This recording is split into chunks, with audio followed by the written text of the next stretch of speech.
Zámok Franzensburg v Luxemburgu patrí medzi najromantickejšie stavby v Rakúsku a jeho príbeh je úzko spojený s Habsburskou dynastiou.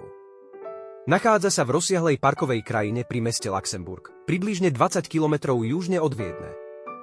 Dnes pôsobí ako stredoveký hrad, no v skutočnosti ide o romantickú historizujúcu stavbu z prelomu 18. a 19.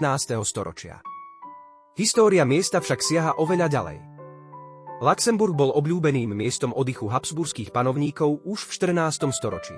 Cisár Leopold I, ktorý žil v rokoch 1640 až 1705, tu nechal rozšíriť pôvodné sídla a vytvoril z Luxemburgu významnú letnú rezidenciu. Skutočný príbeh zámku Franzensburg sa však začína až o viac než 100 rokov neskôr. Rakúsky cisár František I bol známy svojou záľubou v histórii, umení a romantickej predstave stredoveku. Práve on rozhodol, že v rozsiahlom parku v Luxemburgu vznikne romantický hrad, ktorý bude oslavovať históriu habsburského rodu. Stavba zámku Franzensburg sa začala v roku 1798. Hlavným architektom bol Johann Ferdinand Hetzendorf von Hohenberg, ktorý žil v rokoch 1733 až 1816. Po jeho smrti pokračovali v práci ďalší architekti, napríklad Josef Korené Heuzel, narodený v roku 1782. Výstavba postupovala postupne a celý komplex bol dokončený približne v roku 1836.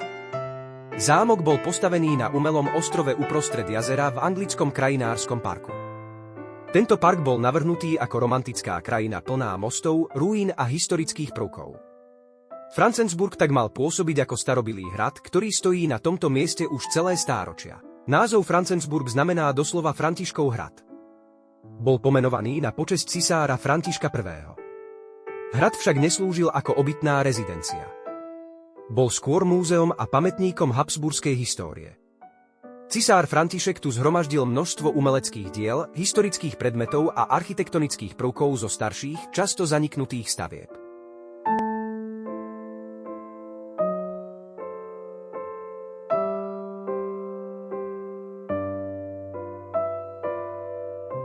Vo vnútri zámku sa nachádza viac než 100 miestností. Mnohé z nich sú zariadené v štýle gotiky, renesancie alebo baroka. Medzi najzaujímavejšie priestory patrí rytierka sála, kaplnka a cisárske komnaty. V interiéri možno nájsť napríklad gotické portály zo 14. a 15. storočia alebo renesančné stropy zo 16. storočia, ktoré sem boli prenesené z iných historických budov. Zámok Franzensburg je tiež spojený s jednou z najznámejších postáv habsburskej histórie. V Luxemburgu totiž trávil čas aj cisár František Jozef I, ktorý sa narodil v roku 1830 a vládol až do roku 1916. Práve v Luxemburgu strávil časť svojho detstva. V nedalekom zámku Altes Schloss sa v roku 1854 konali aj jeho medové týždne s cisárovnou Alžbetou Bavorskou, známou ako Sisi, ktorá žila v rokoch 1837 až 1898. Po páde habsburskej monarchie v roku 1918 prešiel celý areál Luxemburgu do vlastníctva Rakúskej republiky. Zámok Franzensburg bol postupne sprístupnený verejnosti a stal sa obľúbeným cieľom návštevníkov. V druhej polovici 20. storočia prešiel viacerými rekonštrukciami, aby sa zachovala jeho historická podoba. Dnes je Franzensburg jednou z najväčších atrakcií Luxemburského parku. Návštevníci sa k nemu dostanú cez most alebo malou loďkou cez jazero.